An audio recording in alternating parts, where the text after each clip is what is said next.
a gente foi falar de saúde da mulher, do ciclo, num olhar sobre a saúde mental, saúde da mente, como a gente fala aqui. Por que é importante falar sobre isso? E quanto que a cultura envolvendo esse assunto impacta também, porque eu acho que a gente tem uma forte influência aí. Eu nem acho que é ainda, sabe, Ju? Porque é muito pouco, né, que se foi falado entre tanto de saúde da mente quanto de saúde menstrual e muito menos com as duas coisas conectadas, né? O máximo assim que a gente ouviu falar dessa relação, né, é ali no período pré-menstrual, com as manifestações ali de irritabilidade, nervosismo e tal.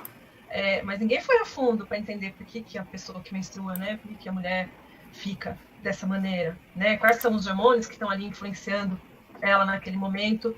Quais são as questões externas, né? O que o mundo, o que a vida dela está trazendo para ela ou trouxe lá atrás e que ela ainda carrega e que influencia nesse período pré-menstrual dela. Então isso nunca foi falado, né? Então assim, eu acho que a gente tem que falar, tem que continuar falando e assim, para além disso, ter mais pesquisa, né? De novo, a gente trazer mais pesquisas sobre o quanto a oscilação hormonal que acontece durante o ciclo menstrual, claro, quem vivencia ele, mas também para quem interrompe o ciclo com hormônio sintético, mas o quanto a oscilação hormonal e a interrupção também dessa oscilação influencia na saúde, né, mental dessa pessoa que está passando por essa oscilação, né, que é o ciclo menstrual.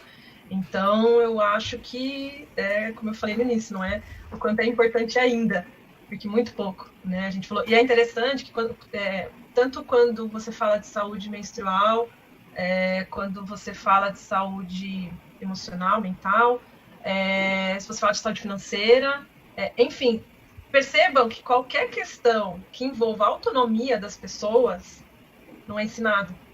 Porque falar de saúde financeira faz com que a pessoa tenha a sua autonomia financeira, ou pelo menos proporcione conhecimento sobre isso, né? Você falar sobre saúde menstrual e de um lugar, estou usando a saúde num contexto bem amplo, né? Saber como funciona o ciclo, como você se observa nele, quais são os métodos que você tem à sua disposição, tanto contraceptivos quanto de cuidado com o seu corpo, enfim. Estou usando a saúde nesse lugar bem amplo, né? A saúde menstrual. Você está proporcionando autonomia para a pessoa, para que ela escolha. Ela não vai mais sentar na frente do médico ginecologista e falar amém para tudo que ele fala. Inclusive, se ele estiver falando uma grande besteira no qual possa influenciar de forma muito negativa na vida dessa pessoa.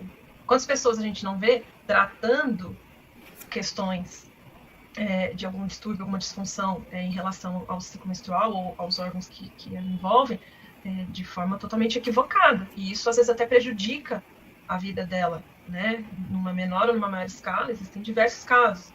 Então, se você proporciona saúde emocional e mental para as crianças, para os adolescentes, isso está dentro da escola, você está ensinando autonomia, você está proporcionando, você está contribuindo para que essa pessoa tenha autonomia. Então, veja como é interessante, e aí eu sempre gosto de trazer uma provocaçãozinha, né, do quanto as grandes empresas lucram com a nossa falta de autonomia, no geral, né, e falando de grandes mesmo, né, então, assim, a gente não é ensinada a ter a prevenção, a gente não existe, a gente não recebe informação para contribuir com o nosso bem-estar, para contribuir com a nossa qualidade de vida. A gente recebe informação para se tratar.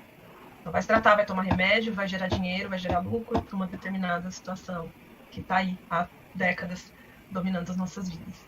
Né? Então, eu acho que é isso, é continuar falando e falando muito mesmo, empoderando cada vez mais essa moçada aí.